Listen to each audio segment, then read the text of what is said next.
Hi, இன்னைக்கு August 4ஆம் தேதி தமிழக அரசியலில் மிகப்பெரிய பரபரப்பான ஒரு சம்பவம் வந்து இன்னைக்கு நடந்திருக்குங்க. பரபரப்பாக நடந்துச்சு, இப்போ பரபரப்பாக போயிட்டு இருக்கு அப்படிங்கிறது தான் மிக முக்கியமான ஒரு விஷயமாக இருக்கு. உங்க எல்லாருக்கும் தெரியும், நேத்து எதிர்க்கட்சி தலைவர் டிஎம்கே அப்படின்னு சொல்லக்கூடிய திராவிடர் முன்னேற்ற கழகத்தினுடைய தலைவர், எதிர்க்கட்சியாக இருக்கக்கூடிய டிஎம்கேவினுடைய தலைவர் உதயநிதி ஸ்டாலின் அவர்கள் வந்து தஞ்சையில கிட்டத்தட்ட 22 நிமிஷங்களுக்கு மேல வந்து பேசியிருந்தாரு. அவருக்கு இருக்கக்கூடிய ஒரே கவலை என்ன? திமுக மேல என்ன பொய் வழக்கு போடலாம், என்ன பொய் கேஸ் போடலாம்.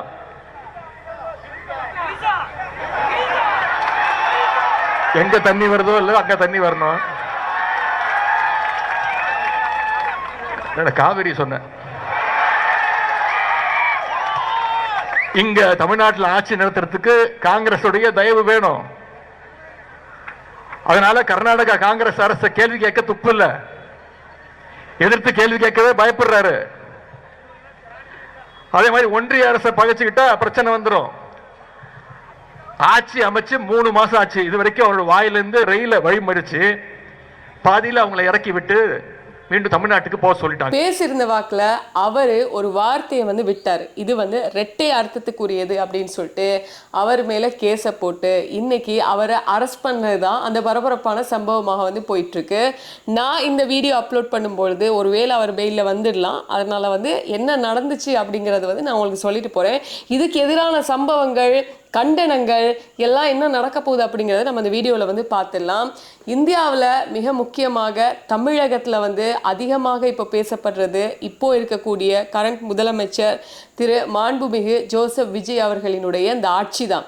விஜயநகர பேரரசு அப்படின்னு வந்து சொல்லலாம். நிறைய சேஞ்சஸ் வந்துட்டு இருக்கு, நிறைய விஷயங்களை வந்து முன்னாடி கொண்டு வந்துட்டு இருக்காரு. அதே மாதிரி விமர்சனங்களும் நிறைய விஜய் அவர்களுக்கு வந்து இருக்கு அப்படின்னு வந்து சொல்லலாம். இப்படி இருக்கிற பட்சத்தில் விஜய் அவர்களுக்கும் நடிகை த்ரிஷா அவர்களுக்கும் ஒரு ரொம்ப மிக நீண்ட காலமான ஒரு நட்பும் இருக்கு. அவங்க 2 பேரும் ஒரு நல்ல நண்பர்கள் சொல்றாங்க. ஈவன் அவருடைய பதவியேற்புக்கு கூட த்ரிஷா அவர்கள் வந்து முன்னாடி முன் வரிசையில இருந்து பார்த்ததை வந்து பார்க்கக்கூடியதாக இருக்கு. இப்படிப்பட்ட ஒரு 20-25 வருஷ நட்பை வந்து கொச்சப்படுத்துகிற மாதிரி உதயநிதி அவர்கள் வந்து பேசிட்டார் அப்படிங்கிறது தான் மிக முக்கியமான விஷயம். சரி, உதயநிதி அவர்கள் இந்த காவிரி பிரச்சனை, காவிரி தண்ணி தொடர்பாக வந்து நேற்று பேசிட்டு இருந்த வாக்கில் கீழே கூட்டத்தில் இருந்து த்ரிஷான்னு நிறைய பேர் வந்து கத்திருந்தாங்க. இதில் வந்து பார்த்தீங்கன்னா மிக ஒரு நுணுக்கமான ஒரு விஷயத்தை பார்க்கணும். உதயநிதி அவர்கள் வந்து இதில் த்ரிஷாவுடைய பேர் வந்து உச்சரிக்கவே இல்லை அப்படிங்கிறது தான் உண்மை. ஆனாலும் அவர் பேசின ஒரு டபுள் மீனிங்கான வார்த்தை வந்து பெண்களை வந்து கொச்சப்படுத்தக்கூடியதாக இருக்கு அப்படிங்கிறது தான். நான் என்னன்னு சொல்லலை, அந்த வார்த்தையை நான் பிளே பண்ணுறேன், அதை கொஞ்சம் பார்த்துட்டு வாங்களேன். அவருக்கு இருக்கக்கூடிய ஒரே கவலை என்ன? திமுக மேல என்ன பொய் வழக்கு போடலாம், என்ன பொய் கேஸ் போடலாம்.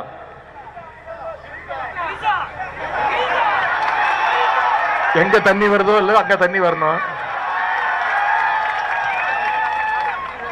காவிரி சொன்ன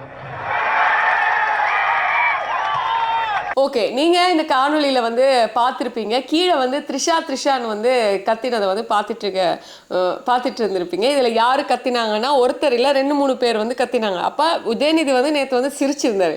இப்போ இந்த கேஸ் வந்து பெருசாக போனதுக்கு அப்புறமா ஏன் சும்மா விடுறீங்க, இப்படிப்பட்ட ஒரு வார்த்தையை வந்து சொன்னவருக்கு எகெயின்ஸ்டாக நீங்கள் வந்து ஏதாச்சும் ஒரு நடவடிக்கை எடுக்கணும் அப்படிங்கிற மாதிரி தான் இன்னைக்கு உதயநிதி அவர்களை வந்து அவர்களுடைய வீடு இருக்கு வந்து நீலாங்கரை அப்படிங்கிற ஒரு ஏரியா இருக்குது சென்னையில். அங்கே போயிட்டு போலீஸார் அங்கே குவிஞ்சு ரொம்ப நேரம் இருந்து அதுக்கப்புறம் நான் பாத்ரூம் போய் வரேன் அப்படின்லாம் சொன்னாலாமா. அதுக்கப்புறம் அவர் அரெஸ்ட் பண்ணிட்டு போனது தான். இப்படி இருக்கும் பொழுது நீலாங்கரையிலே இருக்கு விஜய் அவர்களினுடைய பாலிய நண்பர், அதாவது சின்ன வயசுலேருந்தே இருக்கக்கூடிய சின்னத்திரை தளபதி அப்படின்னு சொல்லக்கூடிய நடிகர் சஞ்சீவ் அவர்கள் விஜய் அவர்கள், இப்போ இருக்கக்கூடிய அமைச்சர் ஸ்ரீநாத் அவர்கள் எல்லாமே வந்து ஒரே காலேஜில் படித்தவங்க தான். சின்ன வயசுலேருந்து அந்த ஃப்ரெண்ட்ஷிப் அப்படியே இருக்குது. ஸோ நீலாங்கரையில் உதயநிதி அவர்களுடைய வீட்டுக்கு முன்பாக நிறைய பேர் கூடியிருக்காங்க. அரெஸ்ட் பண்ணக்கூடாதுன்னு சொல்லிட்டு டிஎம்கே ஆட்கள் வந்து கூடியிருக்கும் பொழுது சஞ்சீவ் அதனை என்ன பண்ணியிருக்காருன்னு சொன்னாக்கா, அந்த வீடியோ வந்து அப்படி எடுத்துகிட்டு இருந்திருக்காரு. மேலே இருந்து ஃபோனை இப்படி வச்சுட்டு என்ன நடக்குதுன்னு எடுத்திருக்காரு போல். இதன் டிஎம்கே காரவங்க நிறைய பேர் சஞ்சீவ் அவர்களுக்கு வந்து ஏசினதை பார்க்கக்கூடியதாக இருந்துச்சு. அதுக்கப்புறம் சஞ்சீவ் அவர்கள் இப்படி செஞ்சுட்டு போயிட்டாரு.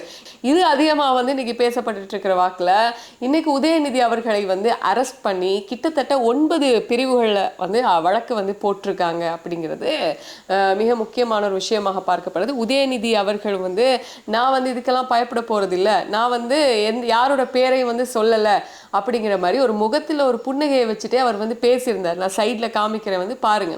இதுல இன்னொரு விஷயம் சொல்லி ஆகணும். த்ரிஷா அவர்களுக்காக விஜய் இவ்வளவு பெரிய ஒரு இவ்வளவு இறங்கி ஒர்க் பண்றாரா அப்படிங்கிறது இன்னொரு சைடால வந்து இருக்கக்கூடிய விமர்சனம். பேரை கூட உச்சரிக்கல, ஆனால் எப்படி ஒரு சக நடிகைக்காக வந்து இவ்வளவு தூரம் வந்து விஜய் இறங்குறாரு அப்படிங்கிறது ஒரு மிகப்பெரிய கேள்வி. இதுல இன்னொரு விஷயம் என்ன இருக்குன்னு பாத்தீங்கன்னா, 2 நாட்களுக்கு முன்பாக பிரபுதேவா அவர்கள் வந்து ஒரு விழாவில் தன்னுடைய மாஸ்டருக்கு நன்றி செலுத்தும் விதமாக அவருக்கு ஒரு என்ன சொல்றது, ரெஸ்பெக்ட் பண்ணும் விதமாக ஒரு நடனத்தை வந்து ஆடி முடிச்சிருந்தார். ஒரு பரதநாட்டியத்தை வந்து ஆடி வந்து முடிச்சிருந்தாரு. முடிச்சதுக்கு அப்புறமா அதை நிறைய பேர் வந்து விமர்சனம் பண்ணாங்க. நிஜமாவே இது பரதநாட்டியம் தானா? இத்தனை வருஷம் பிரபுதேவா வந்து நடன ஒரு கலைஞராக இருக்காரு. ஆசியாவில் ஒரு எம்ஜே மைக்கேல் ஜாக்சன் சொல்லக்கூடிய அளவுக்கு பிரபுதேவாவுடைய டேலண்ட் வந்திருக்கு. டான்ஸ் மாஸ்டர் நடிகைமான மாதுரி தீக்ஷித் அவர்களுக்கே இணையாக ஆடக்கூடிய ஒருத்தர். அந்த அளவுக்கு ஒரு டான்ஸ் மாஸ்டர், ஒரு இயக்குனராக இருக்கக்கூடிய பிரபுதேவா பரதத்தை வந்து கொச்சப்படுத்திட்டார் அப்படின்னு சொல்லிட்டு விஜயுடைய நண்பர் சஞ்சீவினுடைய மனைவி கூட அதை வந்து விமர்சிச்சிருந்தாங்க. அவர் மன்னிக்க முடியாத ஒரு தவறை வந்து பிரபுதேவா அவர்கள் பண்ணிட்டாருன்னு சொல்லிட்டு. இதுக்கு எகெயின்ஸ்டா இப்போ பிரபுதேவா அவர்களுடைய மாணவர்கள் நிறைய பேர் இருக்காங்க இல்லையா, அந்த ராபர்ட் மாஸ்டர் அப்படின்னு சொல்லிட்டு, இது நோபல் மாஸ்டர் அப்படின்ட்டு பிரபுதேவா அவர்கள் டான்ஸ் கற்றுக் கொடுத்த நிறைய பேர் இப்போ கொரியோகிராஃபராக வந்து இருக்காங்க. இந்த கொரியோகிராஃபர்ஸ் என்ன பண்ணிட்டாங்கன்னா பிரபுதேவா அவர்களுக்காக வந்து பேச ஆரம்பிச்சாங்க. இதில் தான் வந்து பார்த்தீங்கன்னா, ஏன்னா அது பிரபுதேவா வந்து கொடுத்த ஒரு ட்ரிபியூட் டான்ஸ் தான். அது வந்து ஒரு மிக்சிங் மாதிரி போயிருச்சு, பரதத்தையும் வெஸ்டர்னையும் சேர்ந்து கலந்து கொடுத்த மாதிரி அது போயிருச்சு அப்படிங்கிறத அங்கே ஒரு விஷயமாக பார்க்கப்படுது. அப்போது என்ன பண்ணாங்கன்னா, ராபர்ட் மாஸ்டர் வந்து நேற்று சஞ்சீவ் அவர்களுடைய மனைவி இருக்காங்க இல்லையா, பிரீத்தி சஞ்சீவ், அவங்க தான் பிரபுதேவா மாஸ்டர் வந்து ரொம்பவே விமர்சித்து வந்து பேசியிருந்தாங்க. அப்போது ராபர்ட் மாஸ்டர் வந்து பேசும்பொழுது கண்ட நாய் அப்படிங்கிற மாதிரி ஒரு வேர்டை வந்து யூஸ் பண்ணி இன்ஸ்டாவில் வந்து ஒரு போஸ்ட்டே நேற்றுக்கு முந்தின நாள் வந்து போட்டிருந்தாரு. திடீர்னு நேற்று பார்த்தீங்கன்னா ராபர்ட் மாஸ்டர் வந்து அவருடைய இன்ஸ்டா பேஜில் இவங்களுக்கு நான் குறிப்பிட்டு சொல்லலை, நான் வந்து எதேர்ச்சியாக அதாவது ஒரு ஃப்ளோவில் வந்து நான் சொல்லிட்டு போயிட்டேன்ற மாதிரி ஏதோ பம்புற மாதிரி ஒரு வீடியோ வந்து போட்டிருந்தாரு. அதுக்கு கீழே நிறைய பேர் வந்து கமெண்ட் பண்ணது என்னென்னா, என்னதான் இருந்தாலும் சிஎம்மினுடைய நண்பனினுடைய மனைவி அவங்க கையால் ஒருவேளை வந்து சாப்பிட்ருப்பாரு தானே சிஎம், ஸோ அவங்களுக்கு ஒரு நியாயமாக இருக்க வேணாமா அப்படின்னு சொல்லிட்டு ஒருவேளை சிஎம் சைடால் ராபர்ட் மாஸ்டர் மிரட்டினாங்களோ என்னவோ அப்படிங்கிற விமர்சனம் கூட போயிட்டு இருக்கிற டைமில் திடீர்னு த்ரிஷாவுடைய பிரச்சனை வந்து இப்போ பெருசாக வந்து பூதாகரமாக வந்து பேசப்பட்டுட்டு இருக்கு. இதில் தான் நீங்கள் வந்து பார்த்தீங்கன்னா பெண்கள் அமைப்பினர் வந்து இப்போ நிறைய பேர் போராட்டம் பண்ணிட்டு இருக்காங்க. இதுக்குள்ள டிஎம்கே கட்சியை சார்ந்தவங்க என்ன பண்றாங்கன்னா, கடையெல்லாம் இழுத்து மூடுங்கப்பா, இப்போ வந்து இன்னைக்கு வந்து எதிர்கட்சி தலைவர் உதயநிதி அவர்களை வந்து அரெஸ்ட் பண்ணிட்டாங்க, அதனால கடை எதுவும் திறந்திருக்க கூடாதுன்னு சொல்லிட்டு கடையெல்லாம் மூடுற லெவலுக்கு வந்து போயிட்டாங்க. இப்படி இருக்கும் பொழுதுதான் இன்னைக்கு நீங்க வந்து பாத்தீங்கன்னா சில பெண்கள் மகளிர் அமைப்பினர் வந்து போராட்டம் ஒன்று செஞ்சிருக்காங்க. நான் அதை காமிக்கிறேன், எப்படி அதை வந்து பாட்டு பாடி வந்து பண்ணியிருக்காங்கன்னு பாருங்களேன்.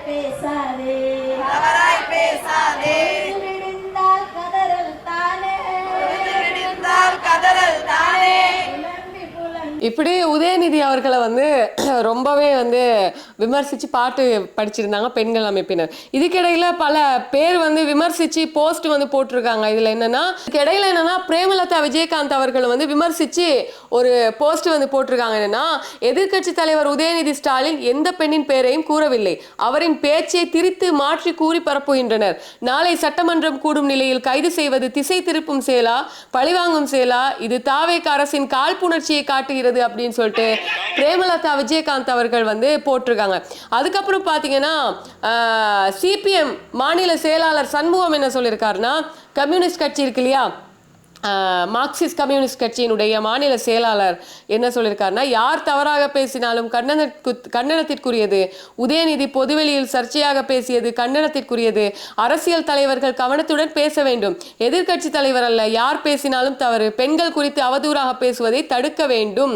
எதிர்க்கட்சி தலைவர் பொறுப்புடன் பேசி இருக்க வேண்டும். அரசியல் தலைவர்கள் அரசியல் நாகரிகத்தை கடைபிடிக்க வேண்டும் அப்படின்னு சொல்லிட்டு அவரும் பேசியிருக்காரு. அதுக்கப்புறம் வந்து பாத்தீங்கன்னா தமாக தலைவர் ஜி.கே. வாசன் வந்து ஒரு விஷயத்தை வந்து சொல்லியிருக்காரு. என்னன்னா, அரசியலில் தொடர் கைது என்பது ஏற்றுக்கொள்ள முடியாத ஒன்று என்றாலும் கூட மிக உயர்ந்த பொறுப்பில் இருப்பவர்கள் மற்றவர்களுக்கு எடுத்துக்காட்டாக இருக்க வேண்டும்.